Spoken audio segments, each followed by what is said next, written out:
let's get straight into it. And Usher, Chris Brown. See,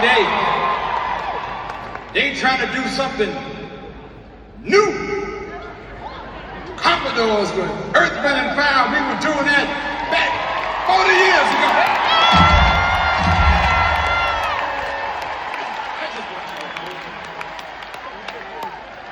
The only difference is between then and now, we didn't go to jail. I'm sorry. We're fine Christian men, fine Christian men. Fine Christian men. That's right. See, we didn't have that Instagram and that TikTok and that you go out and tell a lie, then go post it. What the hell was that? Let's do a little see you, see me. Yo, man, I just seen a motherfucking video with Lionel Richie, man, hating on Chris Brown and Usher, man. Stop that shit, man. I hate to see old niggas hating on young niggas, man. Stop that. You a fucking legend, Lionel. Everyone's unique. We're dancing in the streets all night long.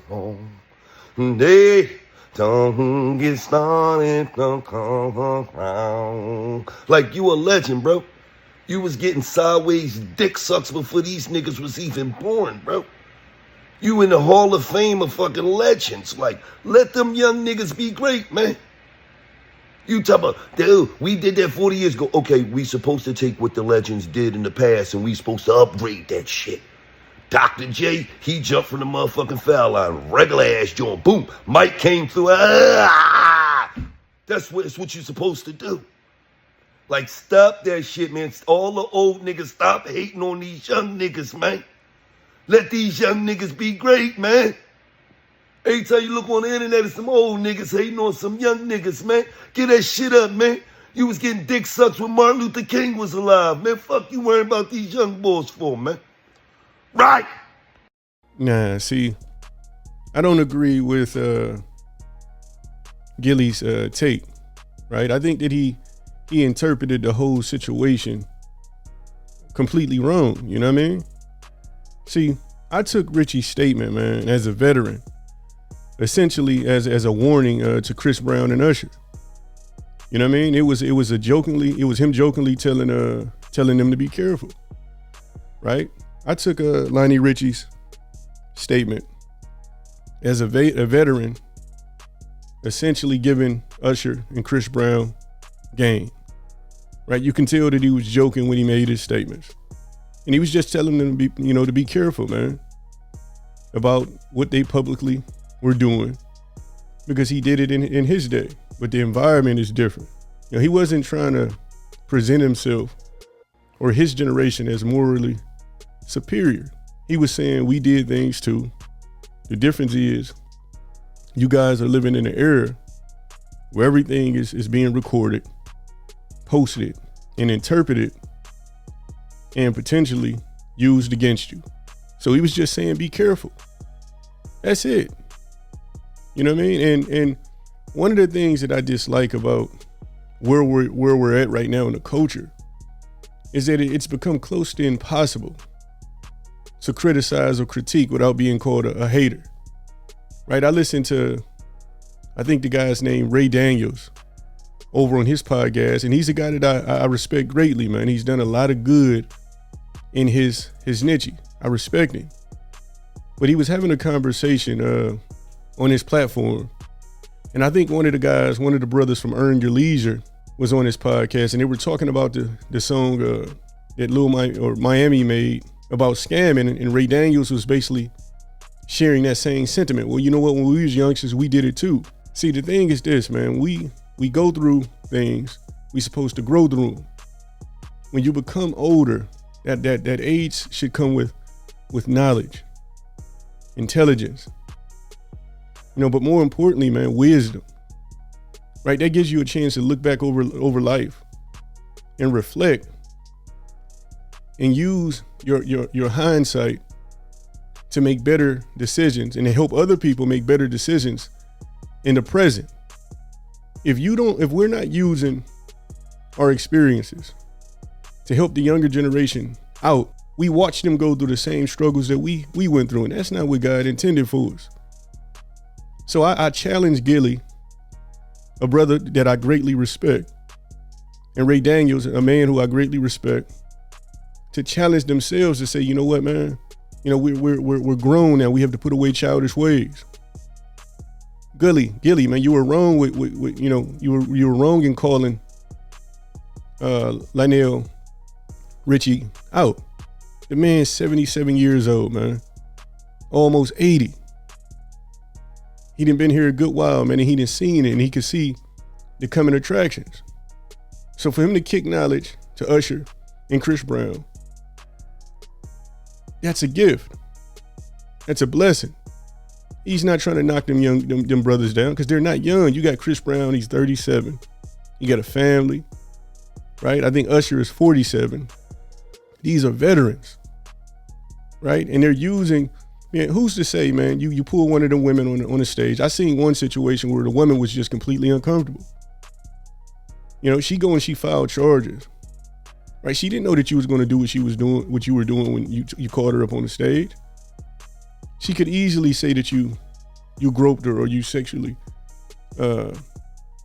assaulted her. So Richie wasn't wrong for saying, you know what I mean, y'all got to be careful. We did it too, but y'all got to be careful. So Gillie, man, you owe the old head an apology, right? And then the criticism was public, so the apology should be public. You're a man, you know what I mean? And when we become men, we put away childish ways. You know, Gillie, he made another statement, man. He said that we supposed to take what the legends did in the past and we supposed to upgrade it. Now, I just talked about that. That's not always true. Now, when it's sports, which he used as an example, that's one thing, man. You know what I mean? But when we're talking about real life, we don't take the bad habits from the old heads after watching them fail and fall on their face and put them into practice and go through the same ordeal. The old heads that really care for us, they wouldn't even let us do it. And if we care for the youngsters, we're not going to let them do it. The mistakes that I've made in life, I try to platform them, right? I never try to show my kids that I'm a perfect man, because I'm not. I'd be lying. So the mistakes that I made, I use them as examples. Listen, man, don't make this mistake, because if you do this is what can possibly happen. So it's not always just black and white. Yes, there is some instances where they say, man, the legends have paved the way before us. But there's also a lot of examples, man, that have been left that have been negative in nature. Think about all of the old heads that just come home from jail after doing 20 years in the penitentiary, 20, 30 years in the penitentiary. And the ones that haven't learned anything, they haven't made any adjustments, they try to monetize off their story of viciousness. And it doesn't end well for them, man. Right? Eventually the story get old and it fizzle out. But if they learned anything, they wouldn't even think that the story was even worth telling. Right? You come out, you tell the story to anybody that's willing to listen, and you don't have the right mind frame, so you don't even know that you're corrupting those that you decide to share that story with. So you got to be able to weigh it, man. It's not all the same.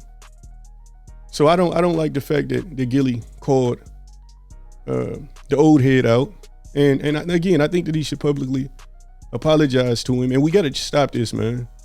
Us as men, or us as a culture, as a society, criticism has to be a part of our culture. It has to be, man, because we don't know all of the answers. You know what I mean? I can't tell you how many times I've ran into young guys and I've given them sound advice, and they've come back to me and they said, man, you know, you gave me some advice to save my life. If we stop criticizing, and condemning, you got a bunch of people, man, that just recklessly approach life with blinders on, and that leads to a catastrophe. And we can stop that. You know what I mean? So I would say, man, keep criticizing, keep condemning, and do it respectfully. Everybody that criticize, everybody that condemn isn't haters, man. That's the new way of kind of like gaslighting. When you see it and it isn't right, criticize it. And I'm talking about everything from the music to these podcast hosts that are just trifling, man. And I'm talking about the Charleston Whites and you know, some of the other guys, the Whack 1 Cents. These guys should be criticized every chance we get. That's my take on this, man. You know, I'm interested to hear what y'all got to say about it. I started full. I'm empty for now. I love y'all. I'll catch y'all next time.